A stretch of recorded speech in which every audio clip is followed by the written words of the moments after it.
Assalamualaikum warahmatullahi wabarakatuh. Bismillah, alhamdulillah, wassalatu wassalamu ala rasulillah Sayyidina wa maulana Muhammad ibn Abdillah alladzi wulida bi Makkah wa hajara ila Madinah wa ala alihi wa sahbihi wa mawalah wa la hawla wa la quwwata illa billah. Asyhadu an la ilaha illallah wahdahu la syarika lah wa asyhadu anna sayyidina wa maulana Muhammadan abduhu wa rasuluhu fa innaka mansur. Qala rabbi shrah li sadri wa yassir li amri wa hlul 'uqdatam min lisani yafqahu qawli. Rabbana iftah bainana wa baina qaumina bil haqqi wa anta khairul fatihin. Para pemirsa yang dirahmati oleh Allah Subhanahu wa taala, para anak-anakku semuanya, mahasiswa Unusia dan santri Pondok Pesantren Darul Ukhuwah rahimakumullah. Marilah kita mulai dengan membaca surat Al-Fatihah. Kita hadiahkan untuk pengarang kitab ini dan syarahnya. Semoga kita mendapatkan ilmu yang bermanfaat dan berkah dari beliau berdua. Al-Hadin ya Al-Fatihah. A'udzubillahi minasyaitonir rajim. Bismillahirrahmanirrahim. Alhamdulillahirabbil alamin arrahmanir rahim maliki yaumiddin. Iyyaka na'budu wa iyyaka nasta'in ihdinas siratal mustaqim. Shiratal ladzina an'amta 'alaihim ghairil maghdubi 'alaihim waladdallin. Amin. Kesempatan pada kali ini kita akan membuka, mengkaji dan mengaji hadis Arba'in Nawawiyah, hadis yang ke-17. Al-Haditsus Sabi'a Asyara, hadis yang ke-17. An Abi Ya'la Shaddad ibni Aus radhiyallahu ta'ala anhu ngan Rasulullah sallallahu alaihi wasallam qala, Nabi bersabda, innallaha katabal ihsan ala kulli syai'in. Allah mewajibkan, Allah mengharuskan kebaikan atas segala sesuatu. Fa idza qataltum, apabila kalian membunuh, fahsinul kitlata, maka hendaknya kalian memperbaiki pembunuhan itu. Wa idza dzabhtum, dan apabila kalian menyembelih, fahsinu adzabhata, maka hendaknya kalian juga memperbaiki sembelihan itu.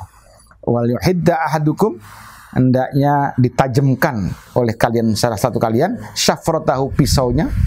Wal yurih, dan hendaknya dilapangkan, digembirakan, dzabihatahu, sembelihannya. Rawahu Muslim.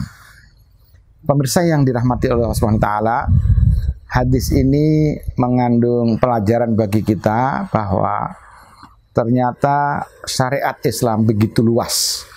Bukan hanya mengatur ibadah mahdhuh hubungannya kepada Allah, tetapi juga mengatur bagaimana cara kita mensikapi sesama hewan, atau bagaimana kita muamalah dengan manusia dan bahkan hewan. Hadis ini yang pertama, bahwa hendaknya kita berbuat baik kepada segala sesuatu, dan apabila kita mengadakan pembunuhan, maka hendaknya dengan yang baik. Fahsanul qatlata. Ini apa maksudnya kok ada pembunuhan? Baik ketika kita membunuh hewan, dzabaih, wal qatlu qisason, atau ketika kita ada pembunuhan kisos. Kisos itu adalah balasan. Karena ada seseorang yang dengan sengaja membunuh orang muslim, maka orang itu boleh dibunuh karena kisos. Maka ketika kita melakukan kisos, maka tidak boleh sembarangan. Misalnya mentang-mentang kisos hak kita, maka kemudian kita mengkisosnya, membunuhnya itu dengan cara yang tidak manusiawi. Itu juga tidak boleh. Kemudian bagaimana cara menyembelih dengan yang baik? Hendaknya kita memperbaiki bunuhan kita dengan cara apa? Dengan cara tidak menyakiti kepada yang disembelih. Misalnya kita tajamkan pisaunya, kita tajamkan alat yang buat menyembelih. Yang kedua, juga hewan itu tidak kita perlihatkan kepada hewan lain yang sedang disembelih.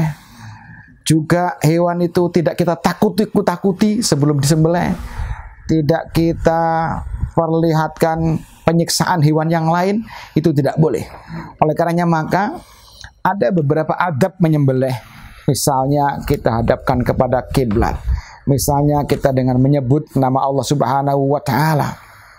Suatu ketika ada seseorang yang akan menyembelih sembelihannya tetapi dengan menyiksa.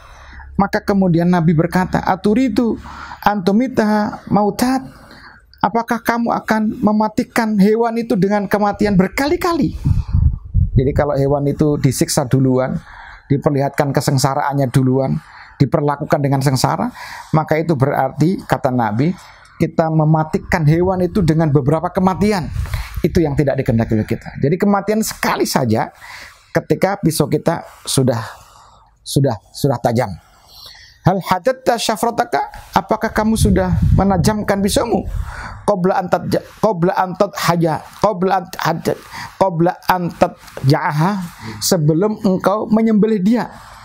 Jadi kata Nabi, yang penting pisaunya itu harus ditajamkan.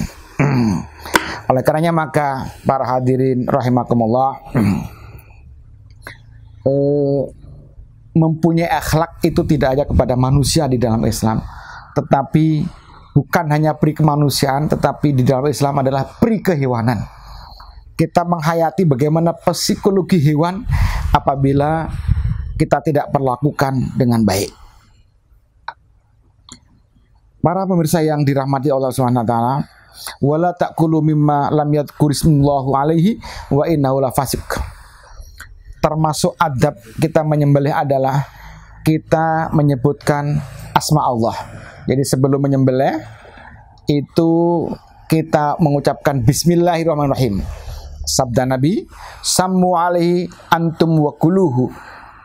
Sebutlah oleh kalian nama Allah atas penyembelihan itu, wa kuluhu, dan setelah itu kalian boleh menyembelih. Ma anharad dama wa dzakarasmallahu alaihi fakuluhu laisa sinu wa dzufru. Setiap darah yang dialirkan dengan menyebut nama Allah, maka silahkan kalian makan. Yang penting alat untuk menyembelih laisa sinu wa dzufru. Jangan menyembelihnya pakai gigi atau pakai kuku. Tidak boleh. Kenapa? Amma-sinu fa'admun. Karena gigi segede apapun, setajam apapun, itu termasuk tulang, balung. Nah, kalau wadzufru, kalau kuku, famuddal habasyah, itu ada alat-alatnya orang-orang Habsyah. Oleh karena itu maka tidak boleh kita mengikuti dengan cara seperti itu. Dohan Nabi sallallahu alaihi wasallam bikabsyaini malhaini. Nabi pernah menyembelih kibas dua yang putih. Faraitu wadi'an qadamahu ala sofahima. Nabi meletakkan kakinya di atas lehernya dua kibas itu. Jadi cara menyembelih Nabi itu setelah dihadapkan kiblat, maka kemudian kambingnya itu lehernya semacam kayak diinjek, tapi tidak diinjek ya, ditahan lehernya oleh kakinya Nabi. Kemudian yusamma wa yukabaru, Nabi menyebut nama Allah bismillahirrahmanirrahim dan menyebut takbir kepada Allah, Allahu Akbar. Fadzabahuma biyadihi, kemudian Nabi menyembelih dua kibas tadi itu dengan tangannya Nabi Muhammad sallallahu alaihi wasallam. Itulah adat kita, itulah cara kita, itulah akhlak kita, itulah adab kita, bukan hanya kepada manusia, tetapi Islam sangat memperhatikan bagaimana hubungan kita dengan hewan. Mudah-mudahan kita semuanya dilapangkan hati kita oleh Allah Subhanahu wa taala, bukan hanya menyayangi sesama manusia, tetapi juga kita menyayangi sesama makhluknya Allah, yaitu hewan-hewan yang akan kita sembelih. Mudah-mudahan ada manfaatnya. Hadanallahu wa iyyakum ajmain. Wallahul muwaffiq ila aqwamit thoriq. Wassalamualaikum warahmatullahi wabarakatuh.